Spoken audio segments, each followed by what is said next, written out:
In a small, sun-drenched town, a struggling artist named Ilara found her colors had faded. Every stroke of her brush felt heavy, each canvas a mirror to the gray sorrow that had settled in her heart.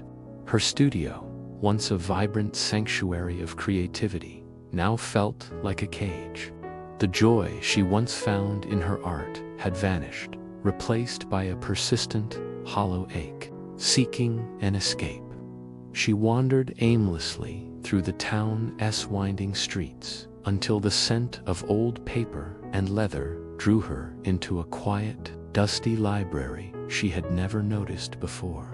Behind a mountain of books sat a quiet librarian, his face a roadmap of gentle wrinkles, his eyes holding a peaceful depth. He watched as Ilara drifted between the shelves, her shoulders slumped, her fingers tracing the spines of books without really seeing them. She finally stopped before him, the silence of the library amplifying the noise in her soul.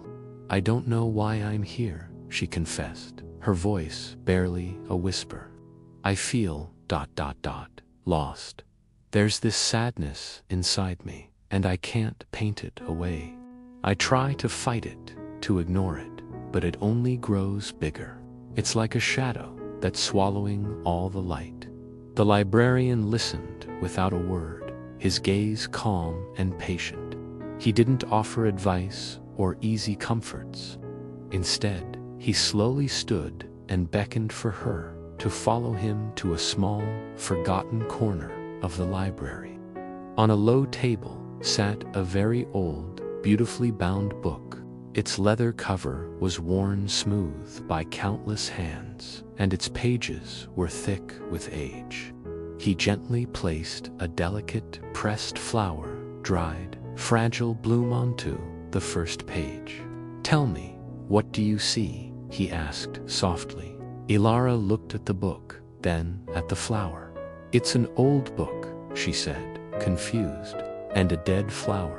The librarian smiled faintly. "This library is a home for stories," he began, his voice a low, soothing hum. "Some stories are bright and full of laughter. Others are quiet and heavy with tears. We don't tear out the sad pages, do we? No. We understand that they are part of the story's depth. They make the joyful chapters shine even brighter." He gestured to the vast shelves around them. "Each book here has accepted all its pages, the light and the dark. It is whole because of them, not in spite of them." He then picked up the pressed flower, its petals like paper lace. "And this flower," he continued, "it is no longer in bloom. Its vibrant life in the sun is a memory, but is it worthless? Look closer." He handed it to her. "It has a different kind of beauty now, a fragile grace. Its story didn't end when its petals fell.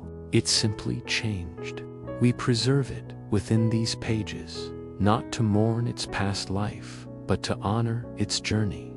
We give it a safe place to rest." He looked at her, his eyes full of a profound understanding. "Your sorrow is not an enemy to be fought, my dear. It is a visitor, a quiet guest. It has come to tell you something, to be part of your story.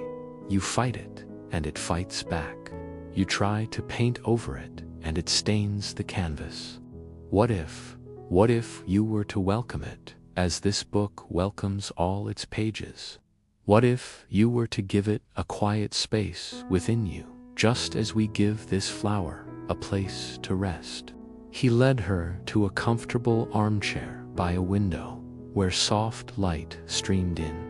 "Imagine your heart is a library," he said. "Let your sorrow have its own shelf. You don't have to read from it every day. You don't have to let it take over the entire library. But you acknowledge it. You give it space. You let it be a part of your collection of stories. You welcome it, not as a thief of joy, but as a quiet guest who has come to teach you something about yourself. You cannot paint light if you do not understand shadow. As Elora sat there, the librarian's words washed over her. The frantic battle inside her began to cease. She pictured her heart not as a battlefield, but as a vast, quiet library. She saw her sorrow not as a monster, but as a silent, weary traveler, simply asking for a place to sit. For the first time, she didn't push it away.